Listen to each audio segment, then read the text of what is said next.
వీరరాఘవరెడ్డి, అదే రామ రాజ్యం, ఒక హిందూ ప్రీస్ట్ గా, పూజారిగా ప్రపంచవ్యాప్తంగా ఆయన గుర్తింపు ఉంది.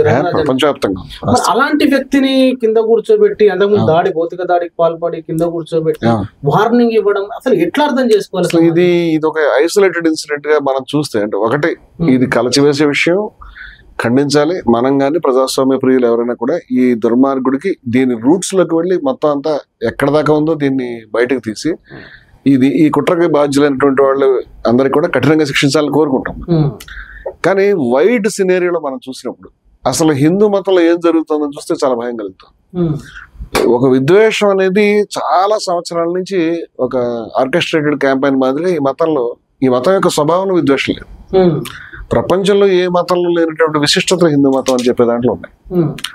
ఒకటి ఏమిటంటే, ప్రపంచంలో అన్ని మతాలు కూడా ఒక మోనోలిథిక్ ఆర్గ్యుమెంట్ చెప్తాయి, ఈ మతం అంటే ఇంతే, ఇలా ఉంటుంది అని. హిందూ మతంలో ఇది అని చెప్పేటువంటి ఒక పద్ధతి లేదు. ఒక అందరూ గౌరవించే పుస్తకం కానీ, అందరూ చేసే ఒక విధానం కానీ, అందరూ యాక్సెప్ట్ చేసేటువంటి ఒక ప్రొఫార్మా కానీ, ఒక ప్రాఫిట్ కానీ ఇలాంటివి ఉన్నవి కాదు.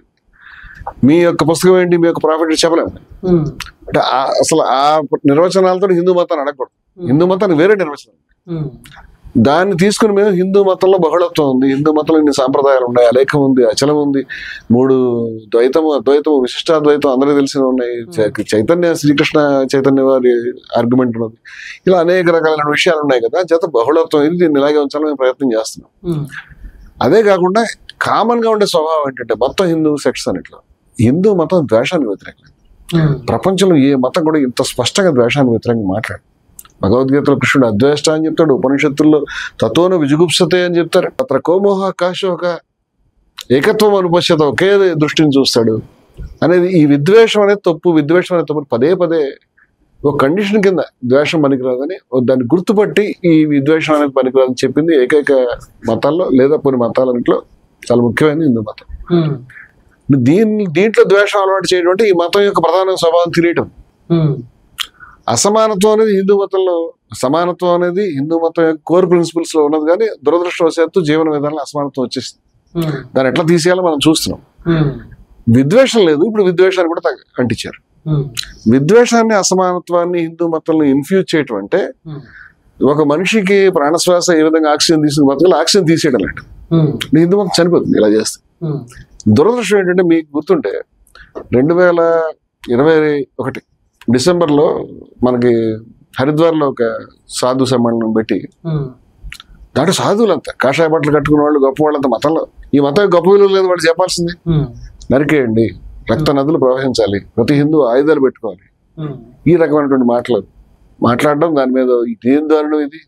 సాధువులే జాతి ఇంత ఈ స్థాయి సామూహిక హత్యాకాండకు పిలిపిస్తే ఏం దిక్కుంటుంది, వాళ్ళ మీద కేసులు పెట్టాలని కొంతమంది మాట్లాడడం, ఇలా కొంత జరిగింది.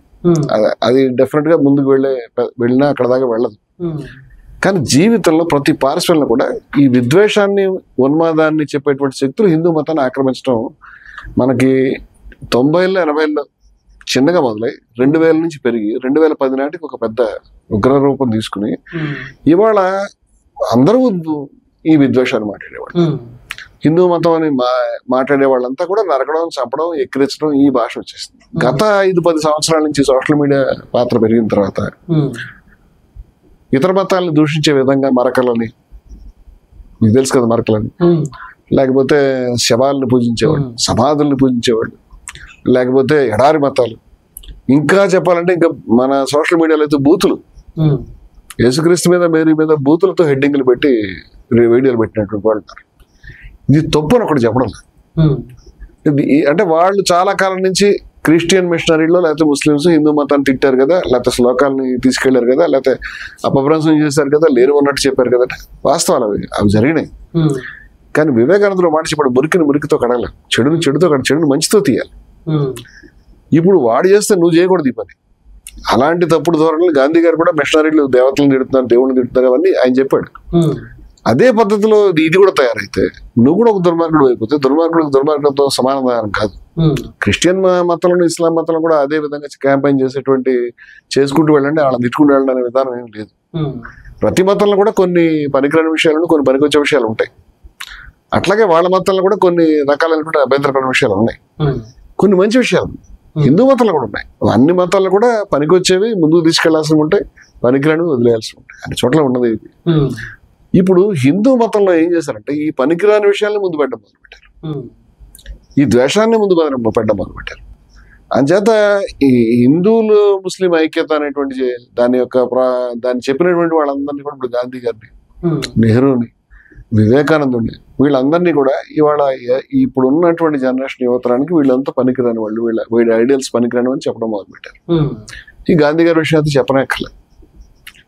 ఈ గాంధీ గారిని చెప్పినటువంటి గాడ్సేని ఒక ప్రాఫిట్ గా చెప్పడం మొదలుపెట్టారు. ఈ ట్రెండ్స్ ని ఉదారవాదులైనటువంటి హిందువులు ఏదో దశలో ఎదుర్కొని ఉండాల్సింది, చెప్పుండాల్సిన ఇలా జరగకూడదు నాయన, ఇది తప్పిది, ఇది మన మతం యొక్క మూల సూత్రాలకు విరుద్ధం అని. అంటే పెద్ద పెద్ద పీఠాధిపతులు, పెద్ద పెద్ద సంప్రదాయాలకు వారసులైనటువంటి వాళ్ళు, నేను పేర్లు తీయడం లేదు, లేకపోతే మహా పేరు తెచ్చుకునేటువంటి ప్రవచనకారులు, వాళ్ళు బలంగా చెప్పుండాల్సింది ఇది తప్పు అని చెప్పుండాల్సింది. దురదృష్టం అంటే చెప్పడం లేదు, పైపెచ్చు ఈ ధోరణులకి లొంగిపోతున్నారు.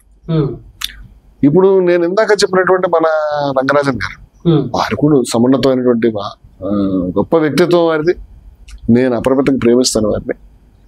వారు గొప్ప ప్రజాస్వామికవాది, గొప్ప జ్ఞాని ఆయన. కానీ ఇటువంటి సభలకు ఆయన వెళ్ళడం కూడా నేను చూశాను. ఆయన నోటితో ఆయన ఒక్క చిన్న విద్వేషమైన మాట కూడా మాట్లాడడం నేను చూడలే. కానీ ఆయన కాసేపు కూర్చొని తన పని నిమిత్తం వెళ్ళిపోయిన తర్వాత ఈ సభల్లో నరికేయండి, కొట్టేయండి, చంపేయండి అని చెప్పినటువంటి వాళ్ళంతా. నేనేమి ఇప్పుడు ఇది జరిగిన తర్వాత మనం మేల్కోవాలి. ఇప్పుడు ఈ వీరరాఘవ రెడ్డి ఒక వ్యక్తిగా, ఆయన వెనకాల 25-30 మంది ఉన్నటువంటి టీం, వాళ్ళంతా ఏదో పాత బందిపోట్ల సినిమాల్లో లాగా ఆ డ్రెస్సులు వేసుకుని 5-6 నెలలు కూడా తెలియదు, ఉండొచ్చు కూడా. కంటిన్యూస్ గా ఆయన ఒక వెబ్సైట్ పెట్టుకుని, ఒక ఛానల్ పెట్టుకుని, దాంట్లో నేను 20,000 ఇస్తాను, ప్రాణాలు ఇవ్వాలి, ప్రాణాలు తీయాలి, ఇది మేము రాజ్యం పెడుతున్నాం, మేము దీన్ని పరిపాలిస్తున్నాం. మీరు చూసారా, ఆయన ఒక దర్బార్ పెట్టుకుని అటు ఇటు కాషాయ తలపాగాళ్ళందరినీ కూర్చోబెట్టుకుని ఏమిటి నీ సమస్య, ఏమిటి నీ సమస్య అని ఈయన రాజులాగా మాట్లాడడం, నేను ఇక్ష్వాకు వంశస్థుడని చెప్పడం, ఈ పిచ్చ అనేది ఎక్కడికో వెళ్ళిపోయింది. దాని ఫలితంగా ఏంటంటే అంటే ఇట్లాంటి పాములు మనం చాలా కాలం నుంచి ఈ మతంలో పాములు, తేళ్లు, వృశ్చిక సంతానం అంటాం, ఈ తేళ్ల గుంపు ఇది పెరుగుతుంటే పాములకు దూరంగా, మన పాములతో సహజీవనం చేయలేము. పాములు ప్రేమించేవాడని దాన్ని తీసుకుని ఎక్కడ వదిలేదు, దూరంగా ఉండాలి. దురదృష్టం ఏంటంటే పాములతో, తేళ్లతోటి, విషపురుగులతోటి, క్రిమికీటకాలతోటి సహవాసం చేయటం అనేది హిందూ మతంలో ఉన్నటువంటి ఉదారవాదులంతా కూడా చాలా కాలం నుంచి ఈ తప్పు జరుగుతూ ఉంది.